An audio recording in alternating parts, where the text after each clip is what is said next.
এই মজলিসকে বেষ্টন করে থাকে। আল্লাহ রাব্বুল আলামিনের খাস রহমত এবং সাকিনা যারা মজলিসের মধ্যে থাকে তাদের উপরে বর্ষিত হতে থাকে এবং আল্লাহ রাব্বুল আলামিন ফেরেশতাদের মজলিসে এই সমস্ত লোকদের নাম নিয়ে, এইসব বান্দাদের নাম নিয়ে তাদের কথা আলোচনা করতে থাকেন। দুনিয়াতে কোন চেয়ারম্যান, মেম্বার, এমপি, মন্ত্রীর দরবারে যদি আমার আপনার কথা আলোচনা হয় আর সেটা আমার কানে আসে, চেয়ারম্যান সাহেব তোমার কথা আলোচনা করেছিল, এমপি সাহেব অমুকের কথা আলোচনা করেছিল, তাহলে এই খবরটা শুনে আমরা মনে মনে আনন্দিত হই, পুলকিত হই, গর্ববোধ করি যে আমার কথা চেয়ারম্যানের মজলিসে আলোচনা হয়, আমার কথা এমপির দরবারে আলোচনা হয়। এটাকে আমরা আমাদের জন্য অনেক বড় সৌভাগ্যের বিষয় মনে করি। কি বলেন, ঠিক কি ঠিক না? একজন চেয়ারম্যান, মেম্বার কিংবা একজন এমপি, মন্ত্রী আমার আপনার কথা আলোচনা করলে আমার কি লাভ, আলোচনা না করলে কি ক্ষতি? কবরে যখন রাখা হবে আর প্রশ্ন করা হবে, তখন যদি বলি যে আমাকে চেনো, এমপির দরবারে আমার কথা আলোচনা হয়, চেয়ারম্যানের মজলিসে আমার কথা আলোচনা হয়, এই উত্তর দিলে কবরের আযাব কিছু মাফ হবে? কোনো ফায়দা নেই। যাতে কোনো ফায়দা নাই সেটা নিয়ে আমরা গর্ববোধ করি, আমরা আনন্দিত হই, কিন্তু যেটার মধ্যে ফায়দা আছে, আল্লাহ রাব্বুল আলামিনের দরবারে যদি আমার আপনার কথা আলোচনা হয়, এতে ফায়দা আছে কি নাই, কি বলেন? কিন্তু এর জন্য আমরা ওরকম আনন্দিত হই না, ওরকম গর্ববোধ করি না।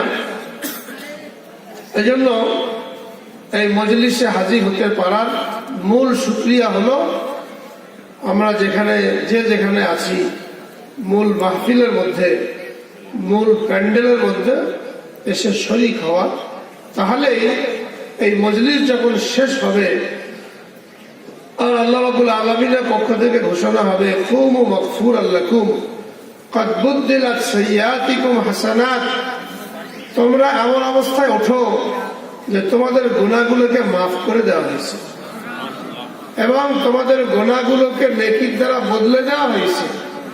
এই ঘোষণা ওই সমস্ত লোকেরা পাবে যারা শেষ পর্যন্ত এই মজলিসের মধ্যে বসবে। যারা বাইরে ঘোরাফেরা করেছে, মেলা দেখতে গেল, কেনাকাটা করতে গেল, যদিও তাদের কানে মাইকের আওয়াজ যাচ্ছে, কিন্তু তারা এই ফজিলত থেকে বঞ্চিত, যদি কিনা এই মজলিসের মধ্যে আদবের সাথে তারা শরীক না। একটা মাহফিল করতে গেলে, একটা জলসা করতে গেলে অনেক মানুষের খাটাখাটনি, কষ্ট, পরিশ্রম এবং অনেক টাকা পয়সা খরচ করতে হয়।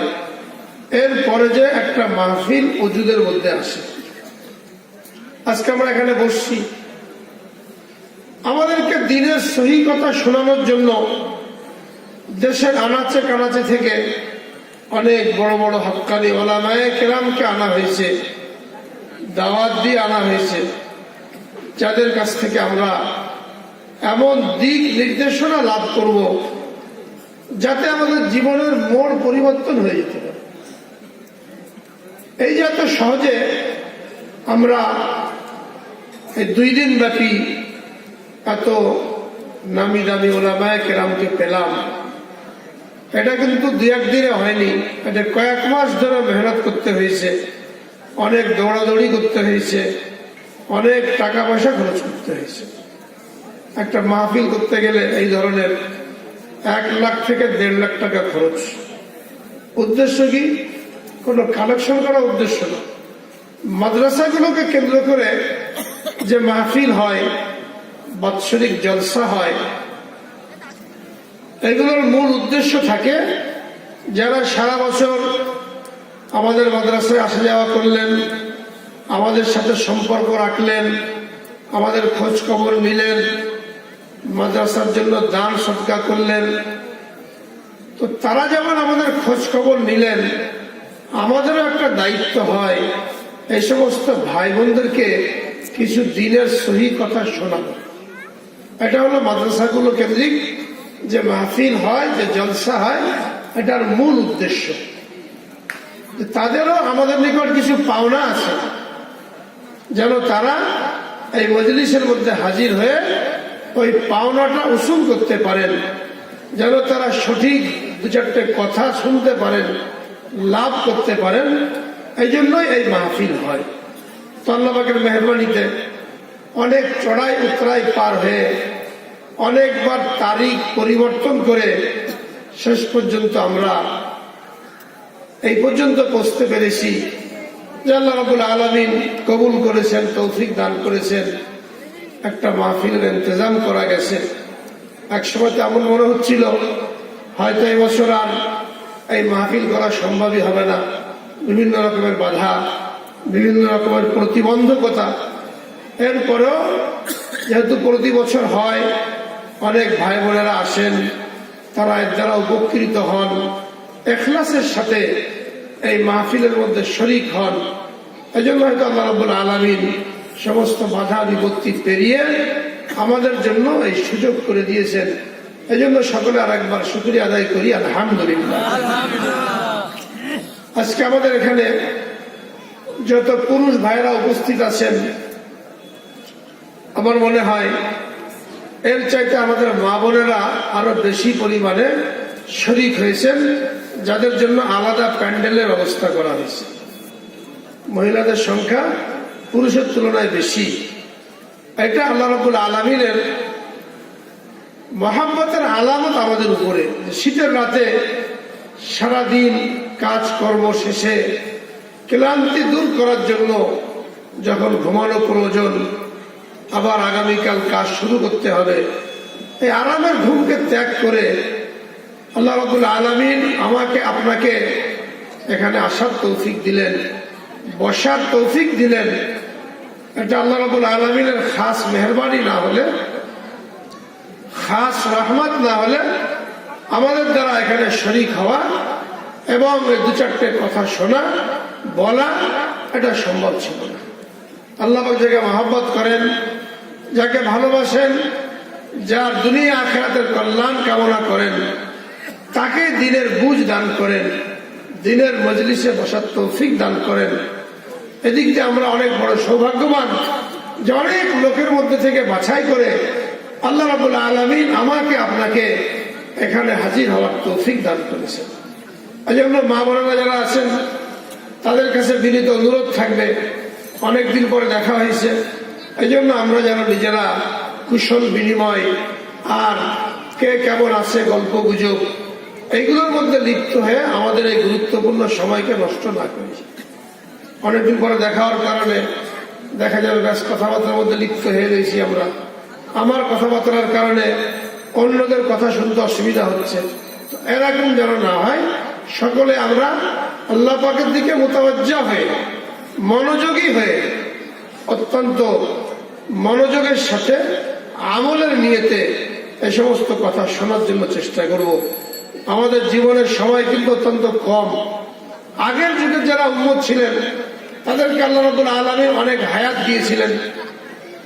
1000 বছর, 500 বছর, 800 বছর লম্বা লম্বা হায়াত তারা পেতেন এবং এই লম্বা হায়াতে তারা অনেক আমল করতে পারতেন। আমরা উম্মতে মুহাম্মাদি, আখেরি নবীর আখেরি উম্মত,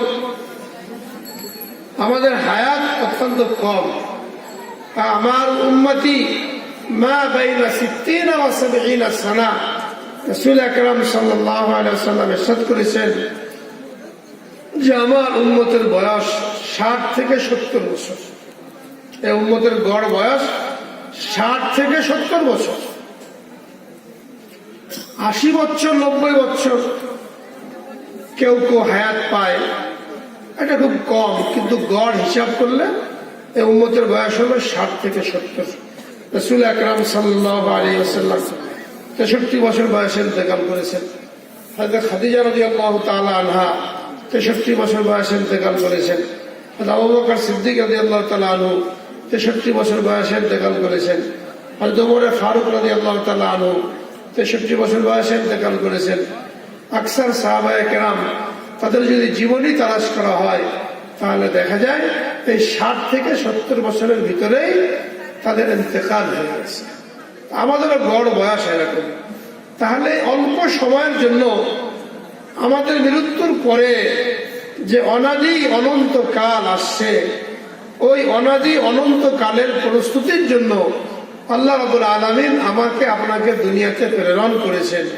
তো 60 বছর বয়স, 15 বছরে বালেগ হলাম, যদি 60 বছর বাঁচি, 45 বছর আমরা হায়াত পাই, এই 45 বছরের মধ্যে যদি 8 ঘন্টা করে ঘুমাই তাহলে 15 বছর তো ঘুমের মধ্যেই চলে গেল। দৈনিক যদি 8 ঘন্টা ঘুমাই তাহলে 15 বছর ঘুমের মধ্যে চলে গেল। দৈনিক যদি 8 ঘন্টা কাজ করি তা আরো 15 বছর চলে গেল। 4 ঘন্টা পেশাব পায়খানা উযু ইস্তেঞ্জা খানা পিনা এর মধ্যে যদি ব্যয় করি আরো 7.5 বছর চলে গেল। যদি 4 ঘন্টা গড়ে ইবাদত করি দৈনিক তাহলে মাত্র 7 বছর আমি ইবাদত করতে পারছি আমার 60 বছরের জিন্দেগিতে। তাহলে কত সময় কমে গেল আমার? আখিরাতের অনাদি অনন্তকালের প্রস্তুতির জন্য মাত্র 7টা বছর ইবাদত করতে পারি। যদি কিনা কেউ 5 ওয়াক্ত নামাজ পড়ে, দৈনিক কোরআনে পাকের তেলাওয়াত করে, অন্যান্য আমল করে, তাহলে তার জন্য এই হিসাব। আর যদি কেউ 5 ওয়াক্ত নামাজ না পড়ে, কোরআনে পাকের তেলাওয়াত না করে, কিংবা 5 ওয়াক্ত নামাজ পড়ে হিসাব করে মসজিদে যায়, আযানের সাথে সাথে মসজিদে যায় না, ঘড়ি দেখতে থাকে, যখন 5 মিনিট বাকি থাকে তখন দৌড় দিয়ে মসজিদে যায়, ফরজ নামাজের পরে 2 রাকাত সুন্নত নামাজ পড়ে আবার সবার আগে বের হওয়ার জন্য চেষ্টা করে। কেউ যেমন তাকে মসজিদের মধ্যে আটকে রেখেছে, জেলখানার মধ্যে আটকে রেখেছে, এমন একটা ভাব 10 থেকে 15 মিনিটের মধ্যে মসজিদ থেকে বেরোনোর জন্য তৈরি। তো 5 ওয়াক্ত নামাজে যদি 10 থেকে 15 মিনিট সময় সে ব্যয় করে তাহলে 1 থেকে 1.5 ঘন্টা মাত্র সে ইবাদতের মধ্যে কাটালো। 1 থেকে 1.5 ঘন্টা ইবাদতের মধ্যে কাটালো, এর বাইরে বাকিটা দুনিয়াবি কাজের মধ্যে ব্যয় করলো। তাহলে 60 থেকে 70 বছরের জিন্দেগি যদি আমরা এই পুরা জীবনটাই সেজদার মধ্যে পড়ে থাকতাম, এই পুরা জিন্দেগিটাই নামাজের মধ্যে লিপ্ত থাকতাম, তাহলেও তো আমাদের আখিরাতের প্রস্তুতির জন্য এই সময়টা যথেষ্ট ছিল না। কিন্তু সেখান থেকে আমরা কমাতে কমাতে দৈনিক 1 ঘন্টার হিসাব ধরলে কতটুকু আমরা ইবাদতের মধ্যে ব্যয় করলাম, আর আখিরাতের জন্য আমরা কতটুকু সময় আমরা কাজে লাগালাম, এটা আমাদের বারবার চিন্তা করা দরকার। জীবনের প্রতিটি মুহূর্ত অত্যন্ত গুরুত্বপূর্ণ। আজকে আমরা ওয়াজ মাহফিলে যাই, বিভিন্ন জায়গায় মাহফিল হয়, শীতকাল আসলে বিভিন্ন জায়গায় মাহফিল হয়, অনেক ওয়াজ আমরা শুনি। এই ওয়াজে হাজির হওয়ার মধ্যে যদি আমাদের নিয়ত সহি না থাকে তাহলে এখানে ঘুম নষ্ট করা আর রাত্রি জাগরণ করা এটা ছাড়া আর কোনো ফায়দা কিন্তু হবে না। এই জন্য নিয়ত সহি করা দরকার। দ্বীনি মাহফিলে আমরা যাচ্ছি, দ্বীনি মজলিসের মধ্যে যাচ্ছি, কি জন্য যাব, কি জন্য হাজির হব, যেন আমাদের নিয়ত এটা থাকে যে এখান থেকে আমরা যা কিছু শুনবো আমাদের জীবনে বাস্তবায়ন করার জন্য চেষ্টা করব। কমপক্ষে প্রত্যেক মাহফিল থেকে আমরা যদি বেশি না পারি 2টো জিনিস গ্রহণ করি। আজকে আমি যা কিছু আলোচনা শুনবো, একটা আমল করণীয় যা আমি এতদিন করতে পারি নাই এটা আজকে থেকে করা শুরু করব, আর একটা বর্জনীয় গুনার কাজ যার মধ্যে আমি লিপ্ত ছিলাম আজকে থেকে বর্জন করব। যদি প্রত্যেক মাহফিল থেকে আমরা 2টো জিনিস গ্রহণ করি, একটা আমল করণীয়, একটা আমল বর্জনীয়, তাহলে যদি আমরা এই শীতকালের মৌসুমে 30টা ওয়াজ শুনি তাহলে 30টা আমল আমাদের জীবনে চলে আসে, 30টা গুনাহ আমরা পরিত্যাগ করতে পারি। এই প্রত্যেক বছর যদি আমার আমলে 30টা জিনিস যুক্ত হয় আর 30টা বর্জনীয় কাজ, গুনার কাজ আমি বর্জন করতে পারি, তাহলে কিন্তু আস্তে আস্তে আমার জীবনের মধ্যে পরিবর্তন আসতে থাকে। কিন্তু দেখা যায় খুব কম মানুষই এরকম নিয়ত করে আমরা মাহফিলের মধ্যে আসি। আমরা আগে বক্তার নাম দেখি, কে ওয়াজ করতে আসবে, এরপরে দেখি হাসাতে পারে কিনা, কাঁদাতে পারে কিনা, কবিতা গাইতে পারে কিনা, গানের সুরে ওয়াজ করতে পারে কিনা, হ্যাঁ, এইগুলো তালাশ করে করে আমরা ওই মাহফিলের মূল্যায়ন করি। যদি ভালো লাগে, লম্বা টান টুন যদি পছন্দ হয় তাহলে মাহফিলের মধ্যে বসবো, আর যদি পছন্দ না হয় তাহলে চলে যাব। এইভাবে অনেকে প্রস্তুতি নিয়ে আসি, যার কারণে এই মাহফিল থেকে আমরা তেমন কিছু অর্জন করতে পারি না। এই জন্য আমরা যেখানে ওয়াজ শুনতে যাই, মাহফিলের মধ্যে যাই, আগে থেকে নিয়ে সই করে যাবো যে আমি তো এখানে আমার আমলের কথা শোনার জন্য, আমার গুনাহকে বর্জন করা জিনিস জানার জন্য আমি এখানে যাচ্ছি। কাজে আমার কোনো সুরের দরকার নাই, কোনো গজল আর কবিতার দরকার নাই, কোনো কেচ্ছা কাহিনীর দরকার নাই। এখানে তো আমার জীবনের পরিবর্তন আসে, এরকম জিনিসের দরকার। এটা যদি আমরা খেয়াল করি তাহলে একটা মাহফিল আমাদের হেদায়েতের জন্য যথেষ্ট হয়ে যাবে, পুরা এলাকার হেদায়েতের জন্য যথেষ্ট হয়ে যাবে। আর এরকম যদি না হয়, মাহফিলের পর মাহফিল হবে, অনেক গল্প কবিতা, হ্যাঁ, এইগুলি হবে, কিন্তু কোনো পরিবর্তন আসবে না। আল্লাহ রাব্বুল আলামিন আমাদেরকে হেফাজত করেন এবং সহি বুঝ দান করেন। যে কথা বলছিলাম যে আমাদের হায়াত অত্যন্ত অল্প, যদি আমরা পুরো হায়াতটাকে ইবাদতের মধ্যে কাটিয়ে দিই, সিজদার মধ্যে পড়ে থাকি, তাহলে আমাদের আখিরাতের প্রস্তুতি এটা সম্পন্ন হবে না। কিন্তু আল্লাহ রাব্বুল আলামিন মেহেরবানি করেছেন, দয়া করেছেন, উম্মতে মুহাম্মাদি হওয়ার কারণে আমাদের হায়াতের মধ্যে, আমাদের জীবনের সময়ের মধ্যে আল্লাহ রাব্বুল আলামিন এমন বরকত দান করেছেন যে আমরা আমাদের এই 50-60 বছরের জিন্দেগিতে যদি হিসাব করে করে সময়গুলিকে কাজে লাগাই, তাহলে আগের যুগের উম্মত 1000 বছর বেঁচে থাকার পরেও যে পরিমাণ ইবাদত বন্দেগী করতে পারে নাই, আমরা আমাদের এই 50-60 বছরের জিন্দেগিতে তার চাইতে বেশি ইবাদত বন্দেগী করতে পারবো ইনশাআল্লাহ, যদি আমরা আমাদের জীবনের সময়গুলিকে হিসাব করে কাজে লাগাই। রাসূল আকরাম সাল্লাল্লাহু আলাইহি ওয়াসাল্লাম একদিন সাহাবায়ে কেরামকে সাথে নিয়ে রাস্তা দিয়ে যাচ্ছিলেন। রাস্তায় একটা কবর পড়লো, একটা কিংবা কয়েকটা কবর ছিল। তো রাসূলুল্লাহ সাল্লাল্লাহু আলাইহি ওয়াসাল্লাম ওই কবরের পাশে দাঁড়ালেন, অল্প সময় দাঁড়ালেন। সাহাবায়ে কেরামকে লক্ষ্য করে বললেন, দেখো এই যে লোকটা কবরে শুয়ে আছে, 2 রাকাত নামাজ পড়া যায়, এতটুকু সময় পাওয়ার জন্য, এতটুকু সময় লাভ করার জন্য সে কবরের মধ্যে আফসোস করছে যে আমি যদি এতটুকু সময় পেতাম আর 2 রাকাত নামাজ পড়ে আসতে পারতাম, তাহলে আমার আমলের পাল্লা কত ভারী হতো। এই জন্য যখনই তোমরা এরকম সুযোগ পাও যে 2 রাকাত নামাজ পড়তে পারো, তো সময়টাকে কাজে লাগাও, 2 রাকাত নামাজ পড়ে নাও। এই 2 রাকাত নামাজের কত দাম, আর এই 2 রাকাত নামাজের কত বিনিময়, এটা কবরে আসার পরে বুঝে আসবে, দুনিয়াতে থাকা অবস্থায় এর দামটা বুঝে আসবে না। এই জন্য যখনই তোমরা সুযোগ পাও সময়টাকে কাজে লাগাও, 2 রাকাত নামাজ পড়ে। আব্দুল্লাহ ইবনে ওমর রাদিয়াল্লাহু তাআলা আনহু বহুত বড় সাহাবী, রাসূল আকরাম সাল্লাল্লাহু আলাইহি ওয়াসাল্লামের প্রত্যেকটা সুন্নতকে তালাশ করে করে আমল করার জন্য চেষ্টা করতেন। একবার তিনি সফরে যাচ্ছেন, উটের পিঠে সওয়ার, সাথে অনেক সাথী সঙ্গী। রাস্তায় যেতে যেতে এক জায়গায় একটা কবর দেখলেন, তো উনি উটকে বসালেন, উটের পিঠ থেকে নামলেন এবং ওই কবরের পাশে যে 2 রাকাত নামাজ পড়লেন, দোয়া করলেন, এরপরে উটের পিঠে সওয়ার হলেন। সাথীরা মনে করলো হয়তো কোনো আত্মীয়ের কবর হবে, কোনো পরিচিত লোকের কবর হবে, এই জন্য তিনি কবরের পাশে যে 2 রাকাত নামাজ পড়েছেন। তা লোকেরা জিজ্ঞেস করল, হযরত কার কবর এটা, আপনার কোনো পরিচিত লোক? উনি বললেন, না, আমার কোনো পরিচিত কারণ কবর না, কোনো আত্মীয়েরও কবর না। তো তাহলে আপনি উঠকে কষ্ট করে বসালেন, এখানে 2 রাকাত নামাজ পড়লেন, আর দেখুন সময় লাগালেন, এর কারণ কি?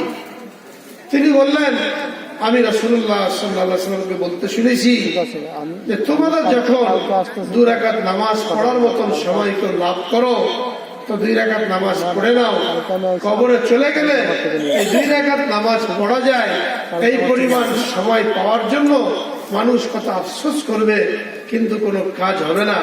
তো কবর দেখে আমার সেই কথা মনে পড়লো, আর আমার কাছে সময়ও ছিল, এই জন্য আমি নেমে 2 রাকাত নামাজ পড়লাম। তো কবরে যাওয়ার পরে বুঝে আসে যে জীবনের যে সময়গুলি আমরা হেলায় খেলায় অলসতার মধ্যে গাফলাতির মধ্যে নষ্ট করলাম, আমরা কত বড় সম্পদ হারিয়ে ফেলেছি, কত বড় পুঁজি আমরা বিনষ্ট করেছি। এটা দুনিয়া থাকা অবস্থায় বুঝে আসে না, কবরে রাখার সাথে সাথে বুঝে আসে। মানুষকে যখন কবরে রাখা হয় তখন তার অবস্থা কেমন হয়, কত অসহায়। একটা জাহাজ ডুবে গেলে একজন মানুষ যেমন ভাঙ্গা একটা টুকরা ধরে বাঁচার জন্য চেষ্টা করে, হাবুডুবু খেতে থাকে, অন্য কোনো নৌকা কিংবা জাহাজ তাকে উদ্ধার করার জন্য আসে কিনা এই জন্য সে উদ্গ্রীব থাকে। একটা মানুষকে যখন কবরে রেখে আসা হয় তখন ওই মানুষের অবস্থাও ওই সমুদ্রের মধ্যে ডুবন্ত ব্যক্তি যে ভাঙ্গা চোরা একটা কাঠের টুকরা ধরে বাঁচার জন্য চেষ্টা করেছে, কবরে রেখে আসা ব্যক্তিরও এই অবস্থা হয় যখন তার সামনে জান্নাত আর জাহান্নামের দৃশ্য উন্মুক্ত হয়ে যায়, মুনকার নাকির তার সামনে হাজির হয়ে যায়, আর তার আমল খারাপ কিংবা ভালো এটা তার সামনে আকৃতি ধারণ করে উপস্থিত হয়, তখন তার অবস্থা এরকম দাঁড়ায় যে কেমন যেন সমুদ্রের মধ্যে ডুবন্ত ব্যক্তির মতন অসহায় অবস্থা।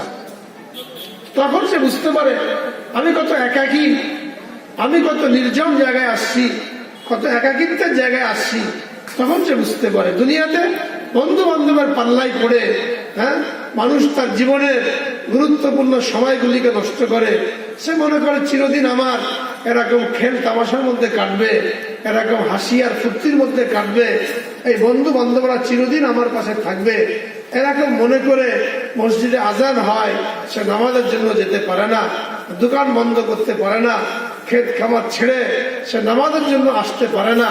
সে মনে করে আমার জীবনটা এভাবেই কাটবে, কখনো আমাকে অন্যরকম পরিস্থিতির মুখোমুখি হতে হবে না। কিন্তু যখন কবরে রেখে আসা হলো তখন তার এই ভুল ভাঙ্গে, সে বোঝে আমার মতন অসহায় আর কেউ নাই, আমার মতন পেরেশান অস্থির আর কেউ নাই। তখন আল্লাহ রাব্বুল আলামিনের সাহায্য ছাড়া সে আর কোনো কিছু দেখতে পায় না, কোনো কিছুর উপরে ভরসা করতে পারে না। এই জন্য জীবনের সময়গুলিকে কাজে লাগানো, জীবনের গুরুত্বপূর্ণ সময়গুলি আমলের মধ্যে কাটানো, এটা কত বড় গুরুত্বপূর্ণ এটা মৃত্যুর পরে, চোখ বন্ধ হওয়ার পরে বুঝে আসে। এক বুজুর্গ এক কবরের পাশ দিয়ে যাচ্ছিলেন, কবরের পাশ দিয়ে যাওয়ার সময় উনি আল্লাহ পাকের নিকট দোয়া করলেন যে কবরওয়ালা কি অবস্থায় আছে যদি আমি দেখতে পেতাম, আল্লাহ আমাকে দেখিয়ে দাও কবরওয়ালা কি অবস্থায় আছে। তো তার কাশ হলো, বুজুর্গানে কেরাম অন্ত